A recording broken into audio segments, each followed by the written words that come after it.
Good morning, good afternoon, and good evening. Thank you very much for joining the Bristol Poverty Institute Poverty and the Sustainable Development Goals. We are so glad to see all of you join us today. My name is Mary Zhang. I'm a Senior Research Associate of the Bristol Poverty Institute at the University of Bristol, and I will be chairing today's session on policy and poverty management. The co-chair today is Professor David Gordon. As many of you already know, Professor Gordon is a founder and director of the Bristol Poverty Institute at the University of Bristol, and he is a fellow of the British Academy for his impactful work on poverty research. As said in the early session this morning, governments of 193 countries agree that 17 Sustainable Development Goals should be achieved by 2030. The first goal is to end poverty in all its forms everywhere. Today, we are very privileged to bring together a group of world-leading poverty researchers from Africa, Asia, and Europe to share the state-of-the-art theories and methods of the scientific measurement of multidimensional poverty all around the world, and how the application of poverty measures can inform effective poverty eradication policies and practice. In this session, we will have 4 speakers. Each will give a presentation for about 15 minutes. After that, all our speakers will participate in a joint discussion for your questions and reflecting on your comments. We warmly encourage you to take advantage of the Q&A function, which is at the bottom of your screen. We will keep an eye what you say to our speakers, and I also have a few minutes for questions between presentations. Now let's begin by welcoming our first speaker of this session, Professor Gemma Wright. Professor Wright is the director of the Southern African Social Policy Research Institute, as well as the research director of the Southern African Social Policy Research Insights. She is a professor extraordinaris at the College of Graduate Studies at the University of South Africa and a research affiliate at the Center for Microsimulation and Policy Analysis at the University of Essex. Her research interests include poverty, social security policy, and tax benefit microsimulation. Now I'm going to pass over to Professor Wright, who is going to take us through the methodology used to establish an income threshold for a decent standard of living in South Africa. So thank you, Professor Wright. The floor is yours now. Thank you very much. And good morning, good afternoon, and good evening to everybody. Can I check, Mary, that this slide is showing correctly? Yes, we can see your slides. Excellent, thank you. Well, greetings and thank you to the Bristol Poverty Institute for inviting me to speak today. It's a special day, especially in South Africa, as it's Freedom Day, which celebrates the anniversary of the first democratic elections held in South Africa on the 27th of April 1994. And speaking on behalf of many people, as this programme of work has been running since about 2004 and involved many people along the way. Throughout its entirety, in particular Professor Michael Noble and Dr. Wiseman Magasela, but the whole team at Southern African Social Policy Research Institute, and also our collaborators at Studies in Poverty and Inequality Institute and the Labour Research Service in South Africa. The project that we've been working on over these years is to explore a socially derived definition of poverty. Most definitions in South Africa are so-called expert-derived and focus only on minimum thresholds of adequacy and issues of survival, looking at kilojoule, numbers of kilojoules needed, and those types of minimalist thresholds. Our work, in contrast, focuses on what is required for a decent standard of living, and it's grounded in the socially perceived necessities work or consensual approach building on work of the late Peter Townsend and on the work of Mac and Lansley, who I'm delighted to see are here today. The South African study, which began in 2004, was the first study of this type in a country with such high levels of inequality. We were keen to build on the constitutional commitment in South Africa to protect and respect dignity.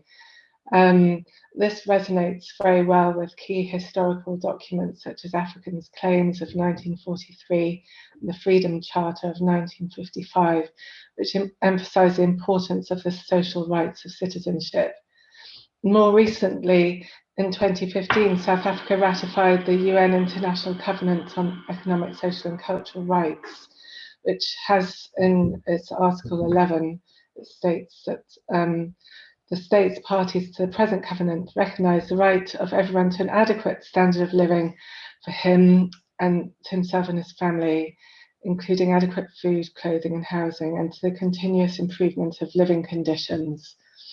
And we see this work as being very firmly rooted in that objective of continuous improvement of living conditions. We have been looking at direct measures, indicators of a decent standard of living throughout the programme of work. But in recent years, we've also been looking at assessing the extent to which possession of the socially perceived necessities can be equated with a socially derived definition of a decent standard of living. And we do this by looking at the income associated with possession of the socially perceived necessities. This is not to say that you need that income in order to be able to have confidence that you will have those socially perceived necessities, but it's useful nevertheless to look at the types of incomes that people have who do have this socially derived decent standard of living. And this can be used as a benchmark, among others, for assessing adequacy of wages and social security levels. And I'll give an example of that shortly. So over the years, what we have been doing, we began with 48 focus groups exploring with people what constitutes an acceptable standard of living in South Africa. It was a very large, ambitious programme for the National Department of Social Development in South Africa, in urban and rural areas with men and women and with high, middle and low income people in different parts of the country and different population groups, exploring what they thought everyone in South Africa should have. So not just something that they themselves or people they identify with should have, but everybody ought to have in order to be able to enjoy an acceptable standard of living. Then from that foundational work, we were able to run a series of modules in nationally representative surveys. First of all, the definitional module in the South African Social Attitudes Survey. But in 2006, we were also able to measure the patterns of possession as well, whether people had the item, and if they didn't, if it was due to choice or due to lack of resources.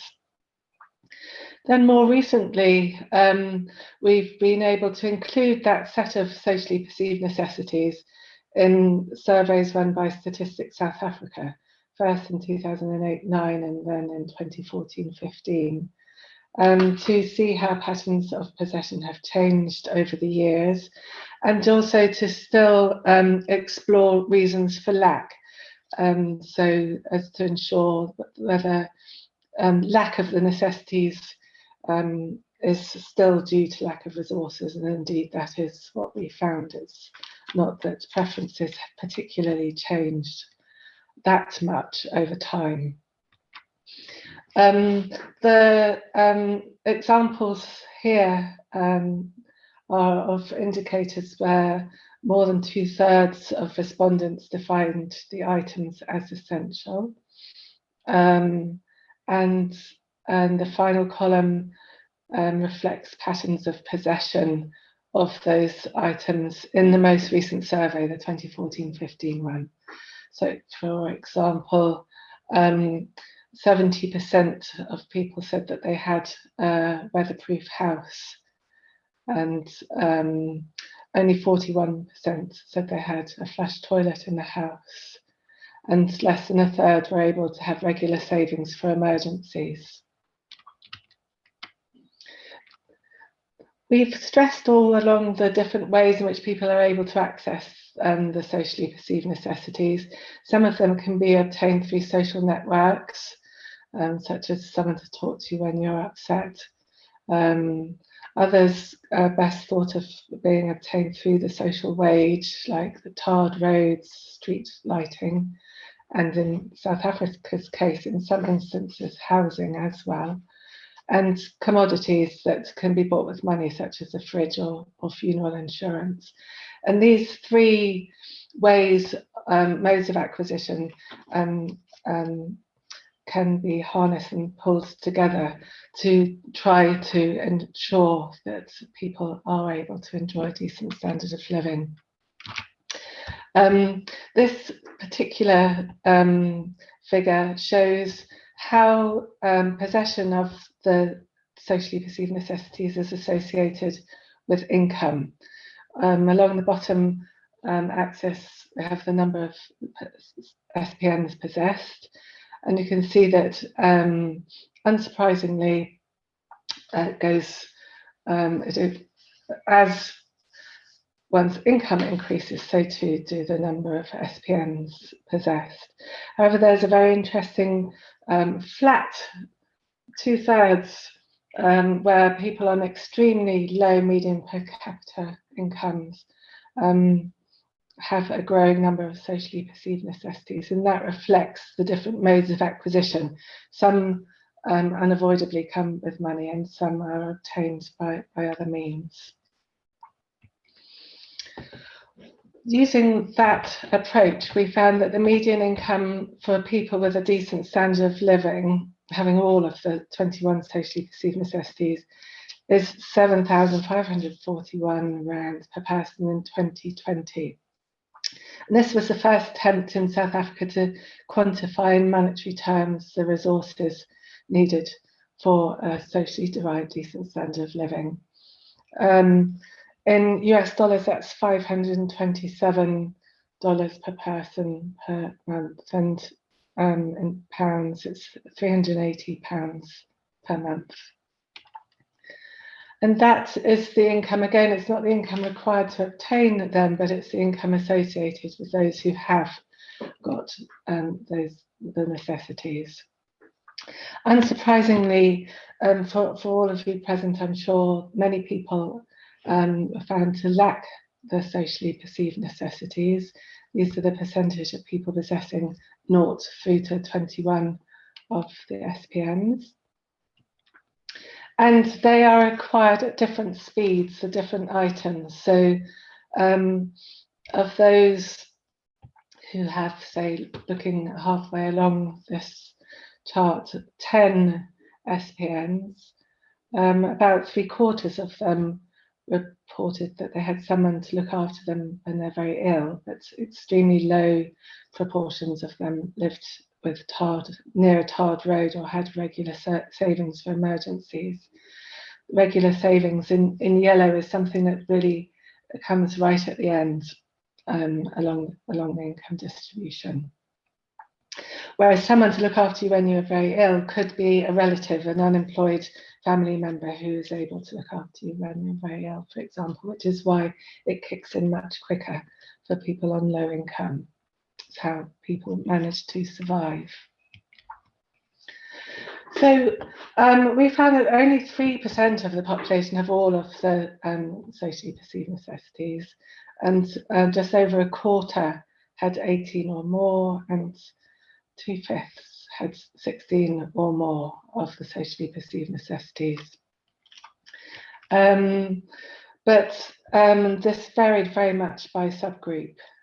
So whereas overall a quarter of the population had 18 or more, there are much lower proportions for certain groups. So people living in traditional areas, which are the former homeland areas, the former Transkei being the most deprived, only 2% of people had 18 or more socially perceived necessities. And female-headed households and Black African people, only 17% had 18 or more socially perceived necessities. So it's very much a standard of living that's not being enjoyed by the majority of the population. And we have been working over the years to disseminate these findings, and they're being used in different forums, and importantly have been used to explore how they the decent standard of living amount, the DSL amount, can be used as a benchmark for state provision of support for people. And so I've got 3 examples. The Child Support Grant, which is given to children in low-income families. About 80% of children are eligible for that as a means-tested benefit. That payment is 460 Rand per month, which is about 6% of income associated with a decent standard of living. The old age grant, in contrast, is about 25% of the income associated with a decent standard of living at 1890 Rand. And the national minimum wage for 2021 is 3,817 Rand, which is just over half the amount of the income associated with those who have all of the socially perceived necessities.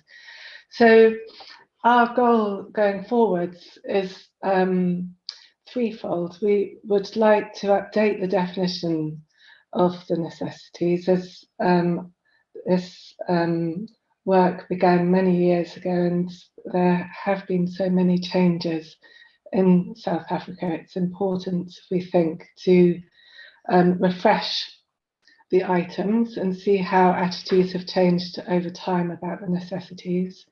We'll then be able to measure the patterns of possession and explore afresh how that possession is associated with income, and update the decent standard of living amount in order to be able to continue to benchmark provision and people's standards of living in the country. Because as freedom was achieved through the ability to vote in 1994, the freedom of enjoying a decent standard of living is still a very long way off for many people. So I'll finish there. Thank you. Thank you very much, Professor Wright, for sharing the excellent work that has been done to set up a decent standard of living threshold in South Africa using the socially perceived necessities approach. So before I let you go, could you please elaborate more about the advantage of using this SPN approach of setting up the standard of living compared with the traditional methods, especially in the South African context? Thank you. Thank you. I think there are many ways in which it is advantageous. The first and most important for me is that it is a socially derived measure, so it reflects the views of the breadth of the population, using first of all the in-depth focus groups and then the nationally representative surveys.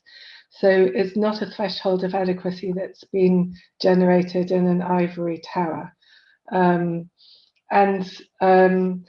Although it may be a long way off the standard of living of many people, that vision of a standard of living is already present within the minds of people. And so it's important for it to be on the table as a recognised goal for where people are hoping to head.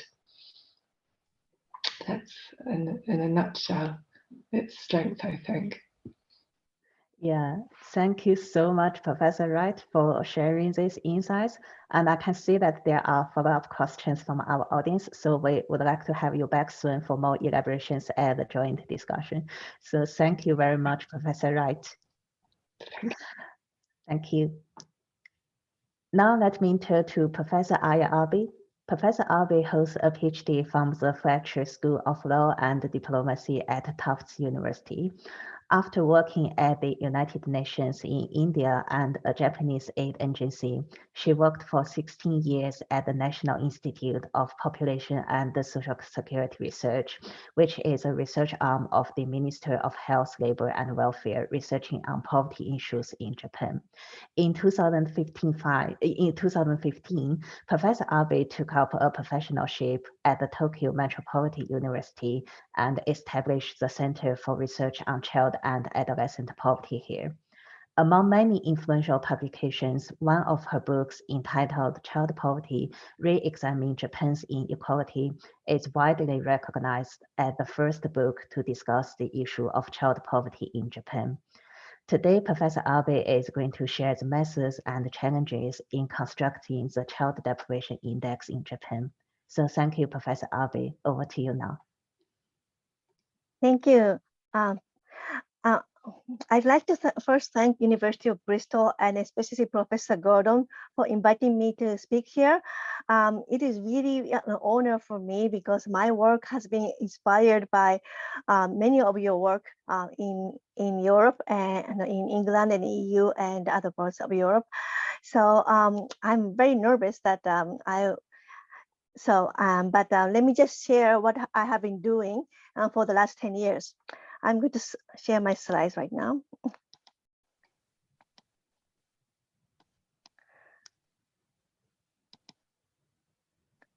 Can you see my slides? Yes, we can see that. Okay. Oops. It doesn't seem to move. Let me just stop it right now.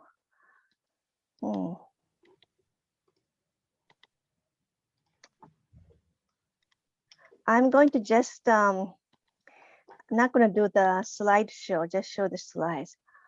So, okay. So, or many of you might think that Japan doesn't really have much of poverty, and that seems to be the impression shared by many people, both in Japan and outside Japan. But just to show you some basic facts, that this is the poverty rate of Japan using the 50% of median, the OECD definition. And you can see that compared to the UK, Japan has much higher poverty rate in all age brackets. And this is showing the poverty rate, again, using the 50% of median from 1985 to 2018, which is the latest figure that the Japanese government has.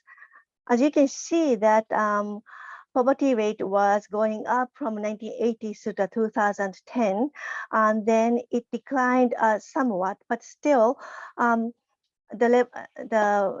rate is nowhere near what it was in 1980s. And here I'm showing the poverty rate for 2018 by age and by sex. And over here, I hope you can see my pointer. You can see that there's a kind of like mountain of poverty rate, peaking at age 15 to 19 and 20 to 24 for men and women. The poverty rate for elderly is also very high, especially for women. But if you look at it, the poverty rate for children among the males is higher than the poverty rate of those aged 70 and up. So child poverty is a fairly big problem. And in 2013, Japanese government enacted a law to promote measures against child poverty. I'm going to just say that as a Child Poverty Act from now. And it first established 25 statistics to measure poverty, which I'm going to show over here. But you can see many of these figures are kind of related to poverty, but it doesn't really measure poverty. For example, parents who know about school fee assistance program, or like percent of schools with school social workers. These are related to child poverty, but it's not really a measurement of poverty. So the government encouraged the municipalities, cities and prefectures to conduct their own surveys to find out the extent of poverty in their own municipalities. And the government also provides some kind of funds for the municipalities to do so. So by 2020, 83% of prefectures, 39 out of 47 prefectures is like a state in the US. I don't know what you have in the UK, but it's a fairly large region. And 70.6% of large cities, 72 out of 102 large cities have conducted some kind of child poverty surveys. They are called child living condition surveys.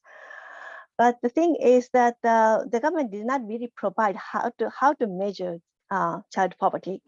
So the municipalities did not really know how to do it. So that obviously the easiest way to ask, what is your income? And they often ask in the huge bracket of 1 million yen, which is about 6,000 pounds in the UK. So you cannot really measure poverty using such a big bracket. And also, many people really did not know how much their income is exactly after income tax and social security premiums. And also, they really did not know much about how much they are getting in terms of like child benefits and other kind of benefits. So in all, poverty data collected from this income data was really unreliable and could not be really used. And of course, I knew by then deprivation was one of the measures used in the EU and also in many of our countries in Europe, and it was very reliable and it is fairly easily collected, and also it is much more reliable than the income data.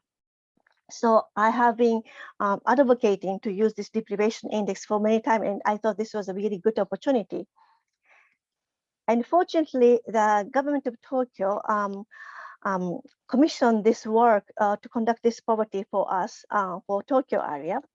And we surveyed all the 5th graders and 8th graders and 11th graders in 4 cities in Tokyo.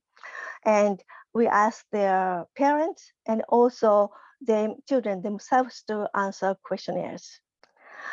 And for the deprivation index items, we did not really have a vigorous study like the one presented by Professor Gemma Wright from South Africa. But what we were doing is that I have been conducting on and off the minimum income study done by the Loughborough University, and doing that in Japan for some time. So we have been conducting many focus group discussions with the parents and see what kind of things are needed for their children. So we use these items, we selected items from the ones that they made, from the list that these parents had made as essential things for their children. So these are the questionnaires. For parent questionnaire, we had things like going to the swimming and going to museums and so forth. And the answers were yes or no for financial reasons, no for time constraints, no for other reasons. And we picked no for financial reasons as the answer for showing the deprivation. And we also have some items saying, do you have the following items for your child? And if a parent says no, we don't because we can't afford it, we deem it as a deprivation. And we also have things like, are these items, do you own, like books suitable for children and sports equipment and so forth? And if they said yes, we deem down this as a deprivation. We also had a bunch of financial stress items, like not being able to pay telephone bills, electricity bills, and food costs and clothing costs and so forth. And for child questionnaires, we asked children themselves, do you own these kind of things? And answers were yes, no, not want, or no, can't have. And we had initially had 14 items and used actually the answers for only 12 items. And this is still, I regret this deeply, but I did not use the answers for game machine in the mobile phone and the smartphones, because at the time there was just no way that I could convince the general public that these are necessities for children. And to verify if these items are related to poverty, we first checked if they are related to income. And for the parent questionnaire material deprivation items, they are all in all 15 items. They were very significantly related with income, high income and low income. You can see, 2.3% are deprived for high income and about 8.2% are deprived for low income, and so forth. And for financial stress items, naturally, most of them are related to income, except for the housing loan, a mortgage. So I excluded this as a deprivation item. But unfortunately, for child answered questions, I could only find 3 items that were related to income, and rest were not related at all to income. So this was really a big puzzle for me. Checking for the consistency, again, the parent reported deprivation index, material deprivation index, and also the financial stress index were fairly consistent when showing the Chromebox offers more than 0.8. But for child reported deprivation items, the Chromebox alphas was not so high. So at the end, I had to drop the child reported deprivation items from using as a poverty index. At the end, what I decided to do was to use 3 items: low income, material deprivation, and financial deprivation. And if a household is yes to more than 2 of these 3 axes, they are deemed severely poor. If they fit for one of these items, they are called border poor, and none of the items is called non-poor. So these are all parent answered questionnaire items. Earlier, I had mentioned that as much as 75% of large cities and prefectures have conducted these child poverty surveys. And I have checked all of them to see what kind of indices they use as a measurement of poverty. And the most frequent was still the equivalent disposable income, which was 45.55%. But deprivation and income, like the ones that I showed for Tokyo, was used for 24.5% of the municipalities, and deprivation alone was used for 3% of the municipalities. And if we look at the survey year, you can see that the deprivation income compound index is actually gaining a strong fold over income alone measurement. See, the pink one is gaining more and more.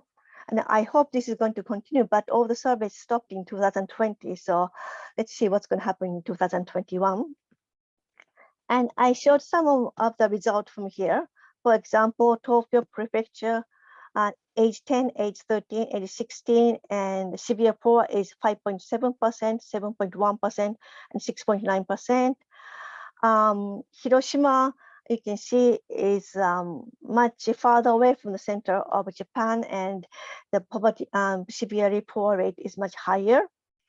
Yamaguchi is actually next to Hiroshima, and it's about the same. It's bit worse, and so forth. So we have this data for many of these municipalities, and what we are doing in our center is to combine them all to make a really big all Japan data. But still, I had a mystery of what is this child reported deprivation items?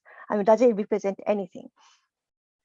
So first I checked, is there any overlap between the parent reported deprivation and child reported deprivation index? And I made a cutoff point so that deprived rate will be the same for child reported index to parent reported index, about the same, and the closest I can make. And the blue ones are the ones that their answers match, right? And the pink ones are the ones that they don't match. So it would be like this. About 85% are matched altogether, but 15% or so altogether, the answers did not match with parents and children. And it's about the same for 13-year-old and also 16-year-old. So they are close, but they are not really saying the same thing. And at first, I thought maybe this is because of that children are more prone to adaptive preference. And I was heavily influenced by Professor Hallow's work earlier. And I'm really glad that I'm in the same session with him. And this is showing the percent of children who answered, I don't want these items. And you can see there are quite a lot of children who answered, I don't want, and I did not count these answers as deprivation. So what I did was I tried to construct deprivation index, counting these also as deprived. Even if the child himself said, I don't want this, I said, oh, this is going to be deprived because he might be having the adaptive preference. And I used made three scales. One is a traditional one where I only counted I do not have and I want this item. The second one is where I also counted that don't want answer as a deprivation. And the third one is where for 9 items with adaptive preference, I said I counted don't want, and for 3 without adaptive preference, I did not count. And this is showing the performance of the 3 indexes. I'm showing the odds ratio against the low academic performance and child depression, and also having dental cavity. And actually all 3 indexes performed quite well in identifying these poverty-related things. So all in all, I think the adaptive preference was not the problem. So what does the child reported deprivation index actually relate to? What is it really related to anything? And if it's not related to poverty, and so I also conducted if these items, this index is related to being bullied or self-esteem and depression and understanding classes. And what I did was having this as a dependent variable, I put child-reported deprivation as well as parent-reported deprivation in the explanatory variable and see which one performs better. And this is the result. You can the dark green one's child-reported index, and light green is parent-reported index. And you can see that being bullied, which one performed better, the child-reported ones consistently in all ages reported is showing the higher odds ratio. And actually after, if I put both of these indexes in, the parent reported material deprivation index did not really predict, it did not become significant in explaining being bullied. Same thing with being low esteem. Actually, for the 13-year-old and 16-year-old, both of the indexes were significant, but not for the 10-year-old. Being depressed, also for 13-year-old, both were significant, but for 10-year-old and 16-year-old, only the child reported index was significant. The only variable that parent reported index explained better was not understanding classes, performance in class. And here, especially for 10-year-old and 16-year-old, the parent reported index performed better. So I'm still quite not sure what this child reported deprivation index really represent. It may not be the traditional household poverty as we understand it, but still, it seems to be really related to some kind of child well-being. And I think we need to have more investigation of what is really needed by children from children's own perspective. Well, thank you very much for listening, and I'll stop here. Thank you so much, Professor Abe. That's excellent. And it's really impressive to see the work has been done to establish a child deprivation index in Japan. Let me see if our audience has any questions. So actually, I have a question for you. You mentioned that the parent-reported amount of child benefit is unreliable. So could you please explain a little bit more about why that information is unreliable? Thank you. How I determined it's unreliable? Yes, the parent-reported amount of child benefit. Child benefit. I actually asked the parent how much is your child benefit, because the amount is different for single parent and non-single parent, and also, but because the child benefit is a fixed amount per child, I can kind of actually calculate how much it should be if the number of children is reported correctly. But the thing is, none of it. When I checked all the answers, only about 20% of the answers were actually correct, and none of the other ones are correct. Some of them just answered just the wrong amount. I mean, this is impossible amount. So at that point, I decided it's not really going to work. I mean, the income is not really going to. Income alone is not really enough as a poverty indicator in this kind of service. Thank you very much, Professor Avi. And you mentioned that child poverty in Japan is sometimes considered as invisible. So that definitely shows how challenging it is to use the traditional methods to construct the child poverty index in Japan. And we look forward to learning more from you at the joint discussion. So thank you very much, Professor Avi. Thank you. Thank you. Our third speaker in this session today is Professor Bjorn Hagerud. Professor Hagerud contributes to the research on people's living conditions, health, and working life. Hazen has gradually expanded his research area to children's living conditions in low and middle income countries. In 2015, Professor Hagerud is employed as Secretary General for Research Infrastructures at the Swedish Research Council. Today, Professor Hagerud is going to discuss the challenges and questions raised from the current available quality of government measures and their implications on poverty eradication policies. So thank you, Professor Hagerud. Over to you now. Thank you very much, Mary. And so I will share this presentation with you first. Yes.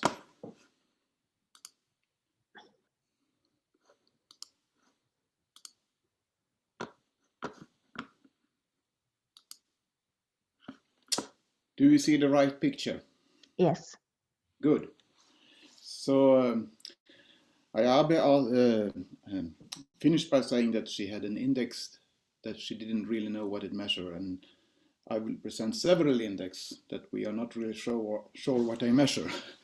So this is a paper we've been working with for a while, and I'm very grateful to be able to be here on this conference and present it. And of course, I hope it will go well because I have such good co-authors on it, among others David Gordon and Mary Chang, and also my colleague Hans Ekbrand at the University of Gothenburg, where I'm doing my research at. So we have good governance and what we think it is and what we really measure.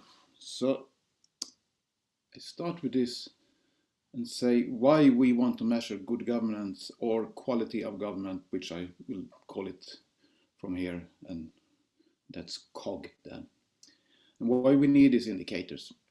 Well, generally we have a number of indicators on quality of government that are supposed to tap into different theoretical construct that is measuring something that is important for for government. So it could be corruption, it could be democracy, it could be executive power or whatever, but they want to measure different features of government.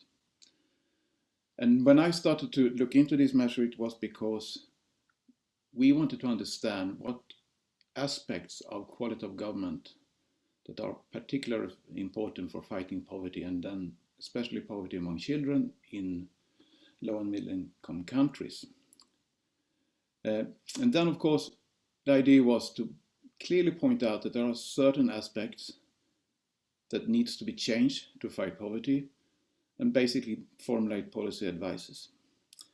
The problem then is if we want to put this puzzle together, and all the bits and pieces in the puzzle looks the same, it's very hard to see the picture afterwards and give a policy advice. So I think from the beginning in this project, which was, I think, 6-7 years ago, the result wasn't really convincing. They seemed to be, you could have any aspect of quality of government that actually impacted on poverty in different ways. So we started to look into this, and looking at different dimensions then of quality of government. So we started with a categorization that was suggested by Gieselquist in 2012, saying that there are different aspects of government which needs to be understood. And that's government efficiency, that actually the governments can to take a decision and they can make that decision happen. And democracy and representation, what type of government you have, the people say, and so on. Human rights, respect for human rights, rule of law, and transparency and accountability, which of course is the broad area of corruption and so on. And on this picture you see a number of indicators under each factor or type of quality of government. And they are all collected from much used sources that have been used for many years. And there are more of them, but I think we try to pick indicators that actually were used in different field of research, and also in policy discussions. So we collected this data, and I will come back to them later. We collected them in 110 countries, or rather we had 110 countries that had information on all of them. That's more correct to say. Most countries had on some of them, but not all of them. Now, starting to look at these indicators, I think there are, in a way, many ways to perceive them as problematic. And I think one thing that became apparent to me, at least, was that when you look at quality of government, you either want to measure what's called the rules of the game from Douglas North papers, or the institutional properties, that is, I mean, constitutional laws, regulation of elections, the regulation against corruption, whatever it is, the rules that you set. And then the outcomes of these rules, whether you have democratic elections or whether you have being able to fight corruptions or whatever it is. And if we don't have that differences clear in our measures, it's very hard to make a statement of causality, because we have mixed the outcomes with the rules already in the outset. And that makes it difficult to give policy advice, of course. And it's also the case that most measures that are used are compiled from a series of other measures. So they are not collected originally for measuring a certain aspect, but they compile things that seems to measure the same thing. And when we look at them more closely, many measures of quality of government contains elements of both the rules that is set for politicians and the political environment, and the outcomes, that is what is actually done. So I just want to give one example, and that's the World Bank indicators. And the title is on this picture is basically taken from an article by Knack and Langbein from 2010, I think it is, where they look into these World Bank indicators on governance.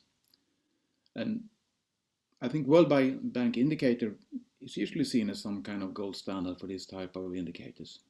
And they are specifically constructed to measure 6 different aspects of governance. And the idea is, of course, then you could relate it to any outcome, economic growth, poverty, healthcare system, and so, and you can say which one of these aspects is the most important one and which can we leave behind, so to say.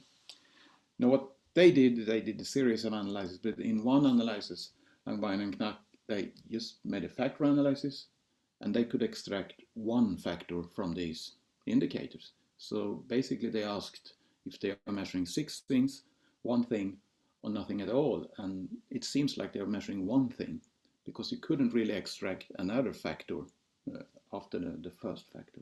And as you can see on this, the factor loadings are in some cases extremely high.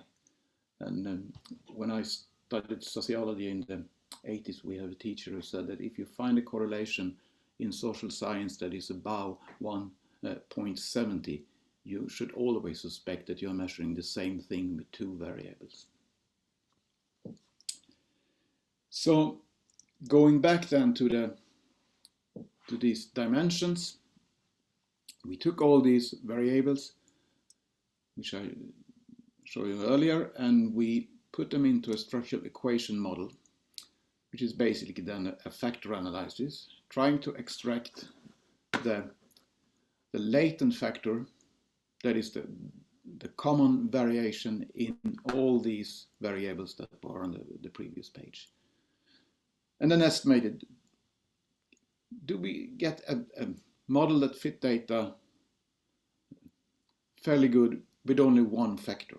And looking at these measures, I mean, yes, we have 1 factor. We could have better test statistics for the model, but it's reasonably good, which is telling us again, and even though we increased the number of indicators to, I can't remember, well, about 20 at least, we still find that we are measuring 1 and the same factor.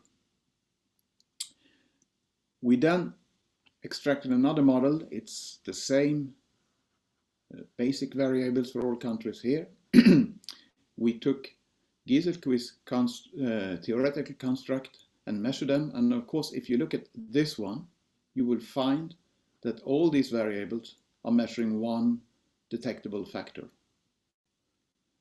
And these ones are also measuring another factor. So if you take them 1 by 1, you will say that they measure something very good. But the model only fit if we add another common variable above all this, that actually extract all the common variants in the 5 factors that Gieselquist detected. And if we look at the correlation between them, it's extremely high. So when we extract them and we get a more stable latent factor in the structural equation model, and then look for the correlation between the so-called error-free factors, they are just the same. They're measuring exactly the same thing. So they only make up one factor. So, and it also, we have the same fit of the model as in the first base model. And then we did this in different way. We randomized the variables into different factors and so on. And basically we can show that all these variables, they are on a basic level measuring the same thing. And what is it they measure then? That's the next problem. It seems to a large degree that they measure GDP per capita. And this is the correlation then with GDP per capita, log transformation, and the quality and the score on the common factor. So the higher score on the quality of government, the higher GDP. And, or you put it the other way around, the higher GDP, the higher score on the factor. Of course, we don't know which one is driving the other one. We see that it explains 63% of the variance in GDP. We can see we have some outliers in here, which is the largest outlier is actually in fact, countries that produce a lot of oil, like Saudi Arabia, the Arab Emirates, Kuwait, and so on, which then have higher income than expected according to the quality of government. The rich countries, there is very little variation and somewhat more variation in the lower end. It's also kind of an artifact because we have a log of the GDP. And we could also correlate it with other factors as Human Development Index. And again, it seems like it measured the same thing. So we have, in a way, gone full circle. We invented a number of indicators on quality of government.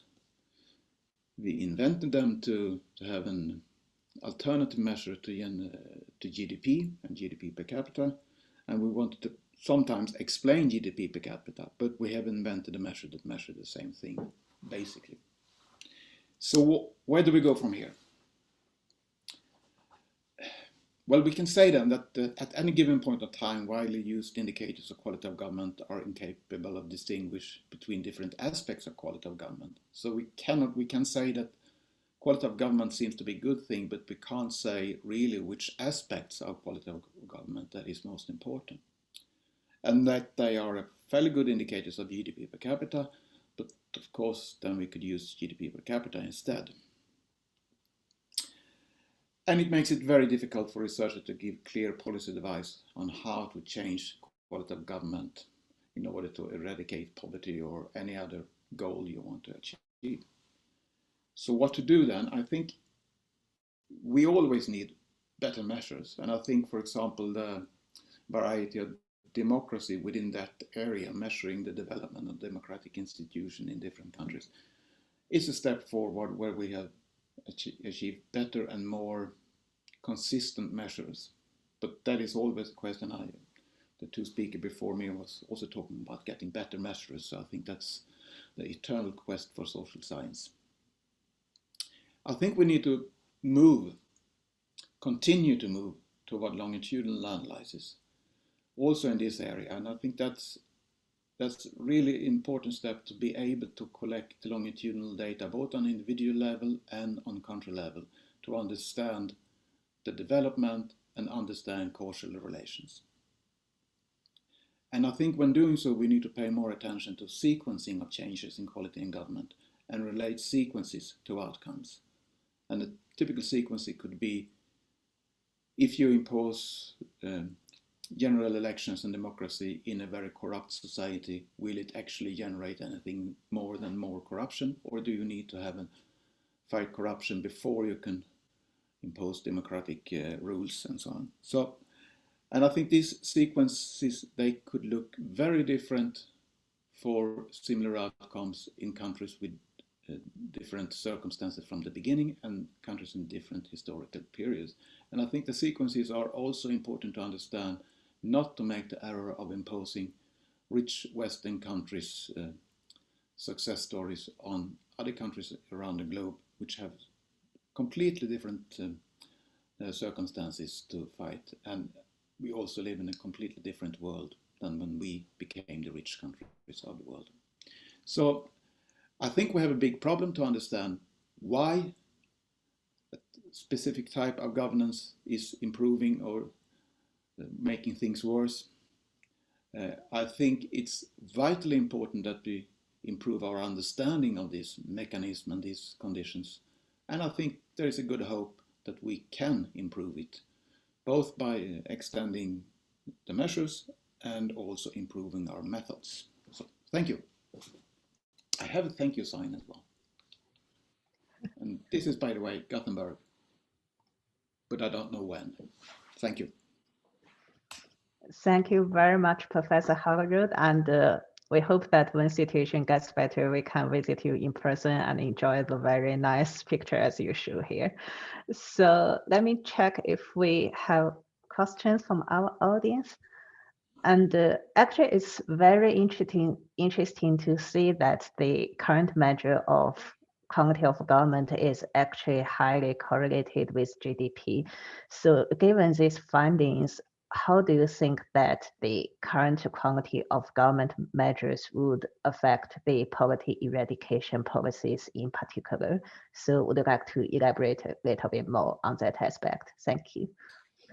Yeah, I mean, it's probably correct that a corrupt system doesn't improve the fight against poverty.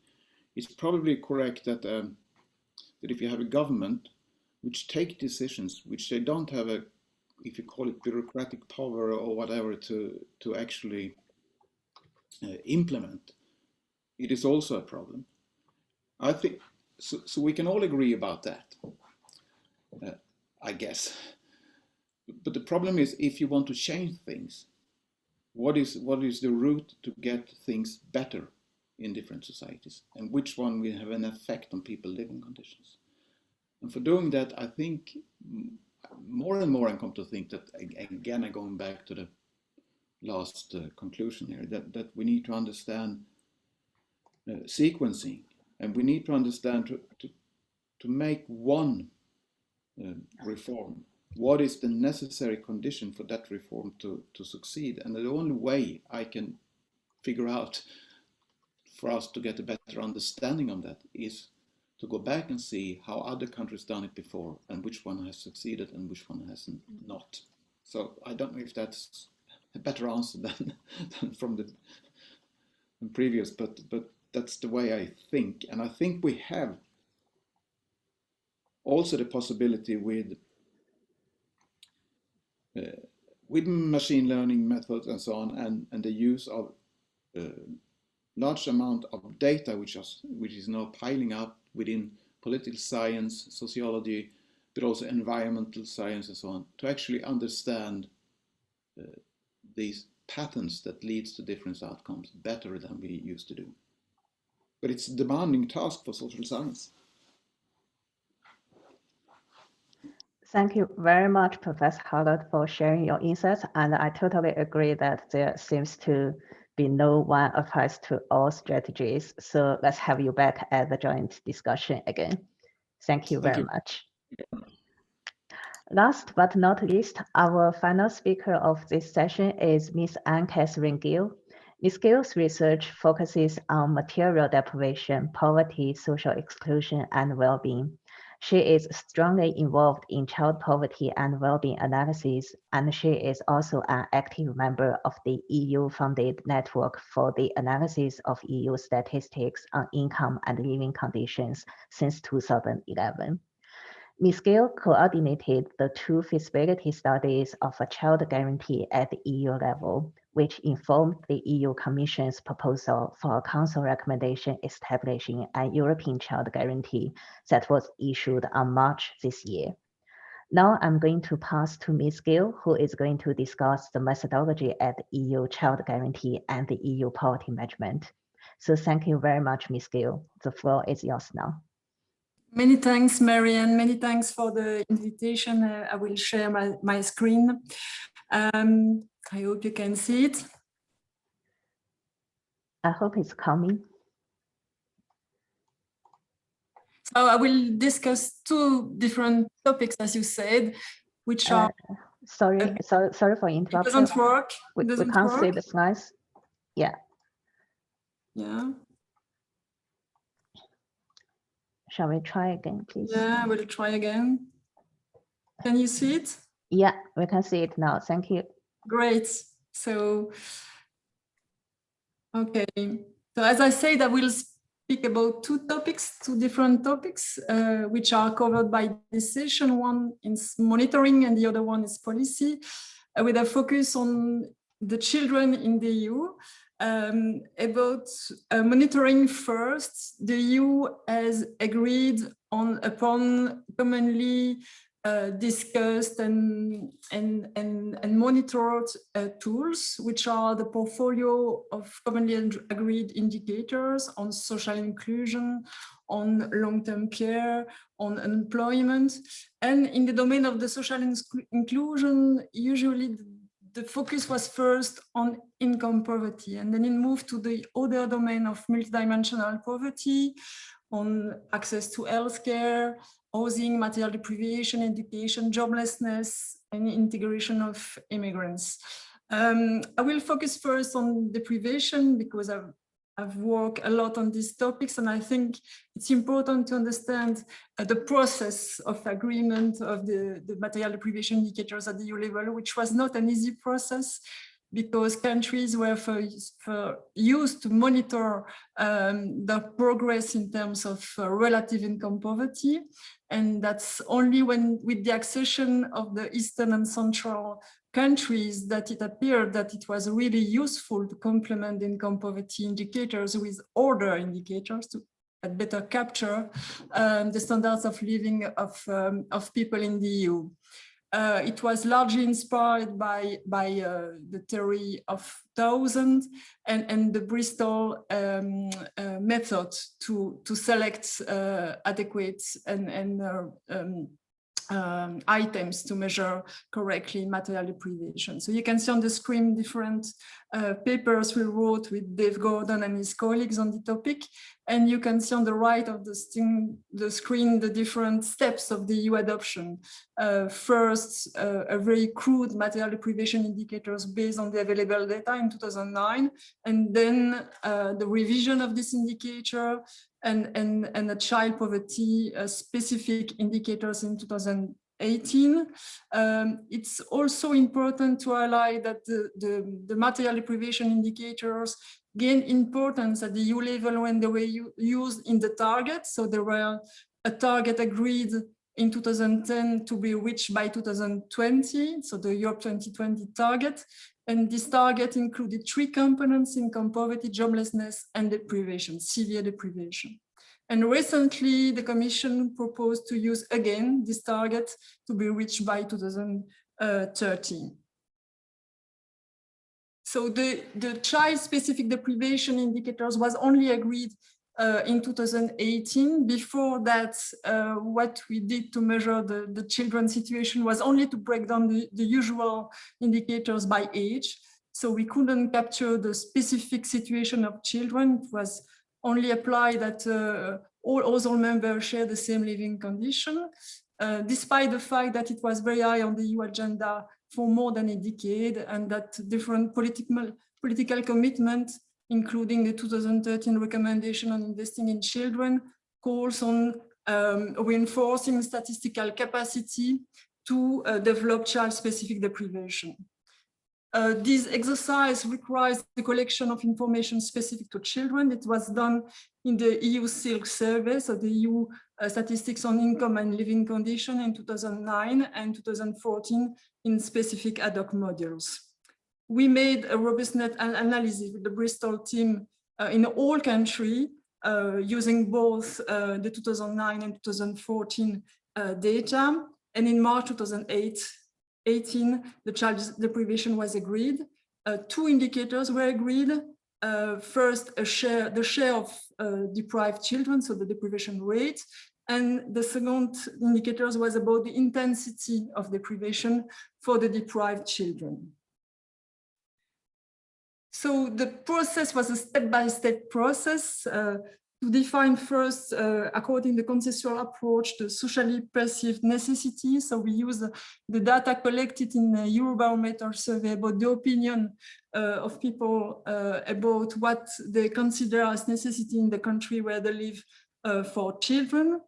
A subset of socially defined necessities was collected then in the EU through the EU SILC survey. And then step by step, we looked at a battery of tests, which are described on the screen. So suitability, to check whether people want or do not want the item, the validities of the correlation with variables known to be correlated with deprivation, such as low income, subjective poverty, or health problems, the reliability of the scale using very different a set of different indicators, such as the Cronbach alpha, beta, omega analysis, and also item response theory. The additivity of the items by checking that someone who lacks more items is more severely deprived. And what was really important at the EU level, also the measurement invariance between countries. At the end, we came with a common set of 17 items that you can see on the screen. that includes basic items such as clothes, shoes, food, and also social activities such as games, leisure, celebration, inviting friends, going on holidays. It also includes also the information like inadequate warmth in the home or a non-availability of the car if needed. So the unit of analysis is the child, but the unit of data collection is the author, because the children cannot be interviewed in this survey, so it's not legally possible. So the main assumption is that if at least one child likes the items, all the children in the household are supposed to like it. We focused on enforced lack, so lack for affordability reason, not for choice. And as I said, there were two deprivation indicators agreed upon, the rate and the intensity of deprivation. So as you can see on the screen, the deprivation indicators complement the income poverty indicators and highlight children we are only deprived in some countries, so who like the items but does not suffer from low income. For example, in Romania or Bulgaria, you have almost 1/3 of the children who suffer from deprivation, which we are not captured by the low income, the relative low income indicators used at the EU level. You can see large differences between countries, what we know already, but using the deprivation indicators highlighted the huge differences in terms of standard of living for children and for the whole population as well. You can also see that in rich country, people tend to escape deprivation, but still can suffer from low income and being in the lower part of the income distribution. So it really offers a lot of opportunity of analysis to combine both the income poverty and the child deprivation indicator. The key learning of this process, it was a long process. Sometimes we were discouraged because it was quite difficult to convince some country. But at the end, I think that these indicators is really interesting in terms of analysis, but also in terms of communication with the media, with the policies, because it's really concrete. When you speak about deprivation, you can give example of what children like. And it's really easy to communicate about the child deprivation. It's also interesting that we use a common set of indicators. We were really open to have a different set for different group of countries, but at the end we came with a common set, which is of course easier to use. And it's interesting because when you look at the hierarchy of deprivation, so the order at which people have to enter into deprivation. So they have to first sacrifice holidays and then furniture and then areas and so on. And at the end, they have the more severe deprivation. When you look at this order, you can see real similarities between countries. Between Romania and Sweden, you have almost the same deprivation order. So it's quite interesting to use such indicator at the EU level. That's for the deprivation. Perhaps one question already for the debate and the exchange of view. We have just finalized an analysis of the child deprivation at the EU level.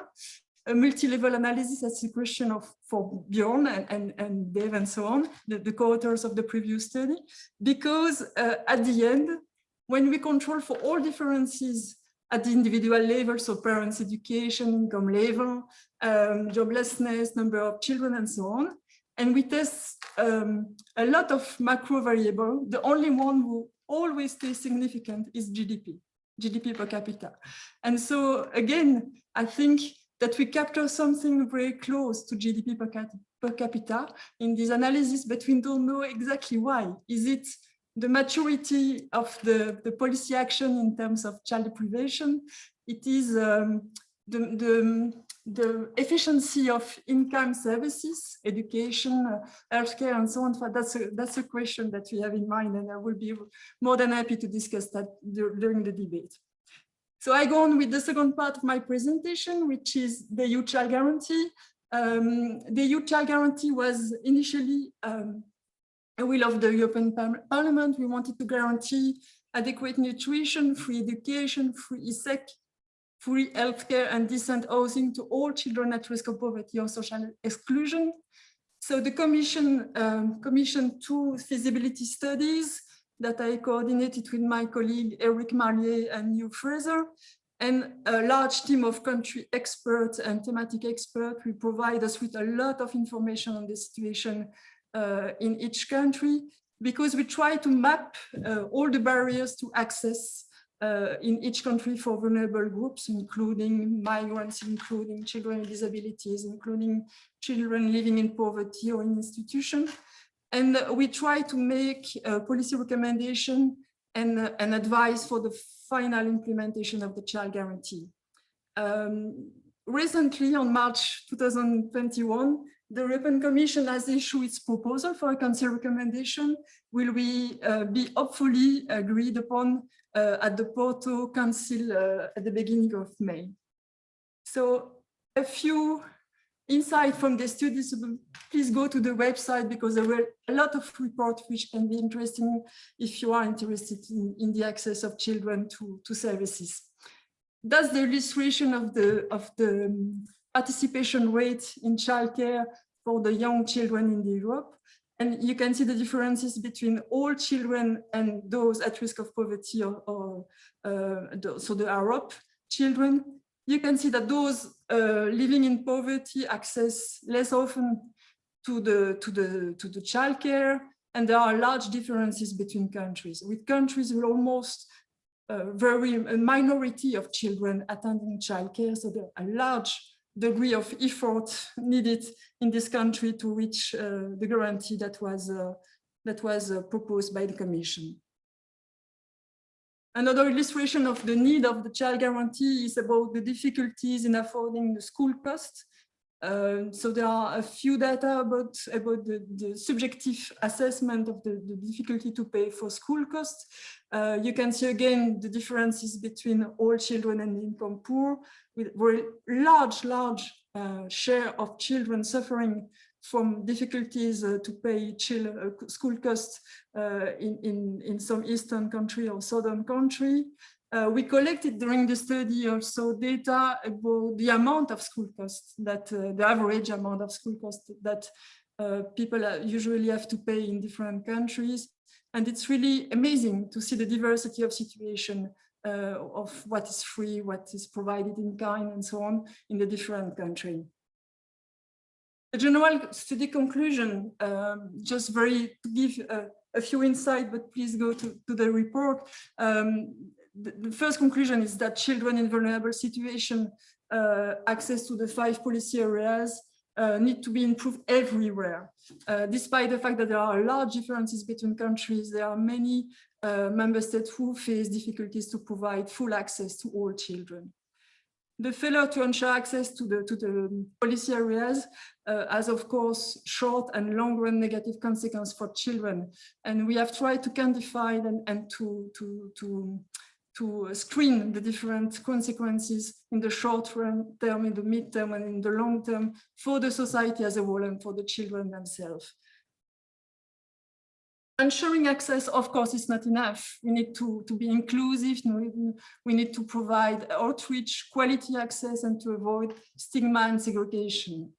And when possible, it's really important to have a comprehensive approach, and that's hopefully included in the Commission's recommendation. So country will have to deliver a national action plan explaining the strategy in the midterm, in the long term. So that's very welcome. And what we show also in the study, it's a lot of successful policy, example of good example for policy that work, and then so it's possible to improve the access. It's not really expensive, and it's possible in many countries, including in countries where the GDP per capita is low. So what's the role of the youth? That was a quick question of the feasibility study, because you know that we need to respect the subsidiarity principle. So the primary responsibility in ensuring access to the 5 policy areas rests with member states. But the EU action to support them is both legally and practically feasible. I think that the Council presented a recommendation that is proposed by the Commission go quite far in this respect. And I really hope that it will make the difference, because previously there were also recommendations about investing in children, as I said, in 2013. And it really appeared that despite the fact that the recommendation was really covering the key aspect of the fight against poverty, the progress made by member states were not substantial. So the incentive to follow up the recommendation were not big enough. And I think that this time, the version of the recommendation for EU child guarantee include the key aspect that can make the difference, including in terms of political leadership, the need for national action plan, regular monitoring, national child guarantee coordinator, exchange of good practices, and so on. And of course, in this domain, the EU funds can make a small difference. Of course, it's a drop in the ocean, but it can have considerable strategic role. It can play like a starter in some domain. A key question also of the study was, is it affordable to guarantee access? Is it expensive? Is it an investment or just a cost? And of course, it was extremely difficult to quantify the cost in each country. And first of all, when we were asked to do so, we were so desperate because it seems like such an impossible task. But at the end, based on very challenging assumption, we came with figures, and we show that actually it's not so expensive to guarantee access. I will just provide an illustration for school costs and school meals. So free school meals each school day and each holiday days, so 5 days per week, plus free school cost. So it will cost in most countries less than 5% of the current expenditures on education. So of course, in Romania, the current investment is not big. So proportionally, the additional investment to provide the school costs, free school cost and free school meals is higher. But in other countries, you can see that it's really a low investment, and it's really an investment. The review of the literature we made show that it's worth investing in such services because the benefits are higher than the cost in the midterm and the long term. Another illustration is the cost of free ESEC for income-poor children. And again, you can see that in proportion of the current expenditure, it seems possible. It really depends on what we do. If it's just about providing free ESEC, so that's the red bar, you can see that it's really low in most countries, except in Ireland. If we need to improve the quality, so it's the yellow part of the bar, then depending on the current child-staff ratio, it can be more expensive because there are large differences in child-staff ratio between countries.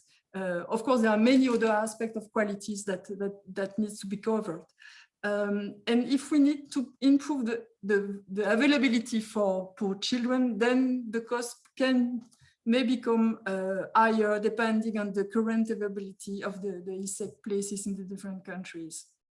But of course, we discussed that in the report. I have to go quick here, but we can ask ourselves if the cost of increasing the availability of childcare should be the cost of the child guarantee, or should it be considered as the cost of necessary structural policies to improve access to childcare in each country.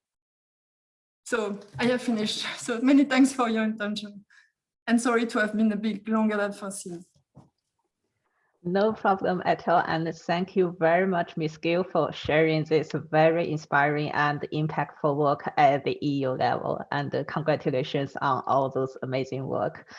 We have one question from Cynthia. So Cynthia, thank you for raising this question. And the question is, forming an overall deprivation index, would that mask the effect of specific indicators for policy targeting?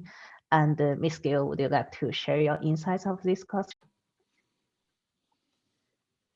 Okay, thank you very much. And sorry about the technical issues we just encountered. And shall we continue with Cynthia's question to Ms. Gill about the deprivation index? So please let me repeat. And Cynthia's question is, forming an overall deprivation index, would that mask the effect of specific indicators for policy targeting?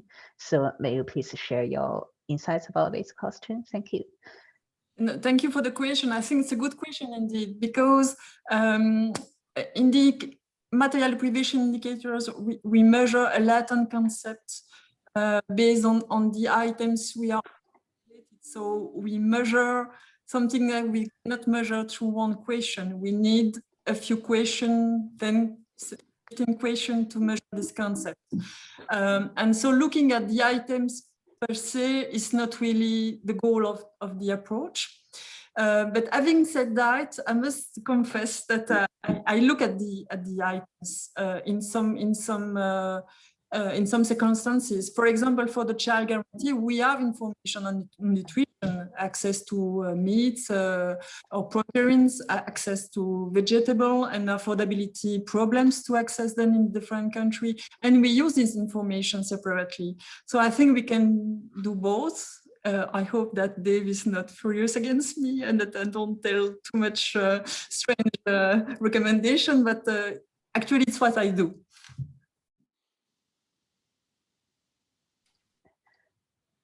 Thank you so much. That's a great answer, and we can have a more thorough discussion maybe later at the networking session. And so for all the attendees and our speakers, thank you so much today for joining us, and we look forward to seeing you at the lightning talk during the lunchtime as well as the afternoon talks. So thank you very much again, and we will keep in touch after this session. Thank you very much, and bye for lunch now.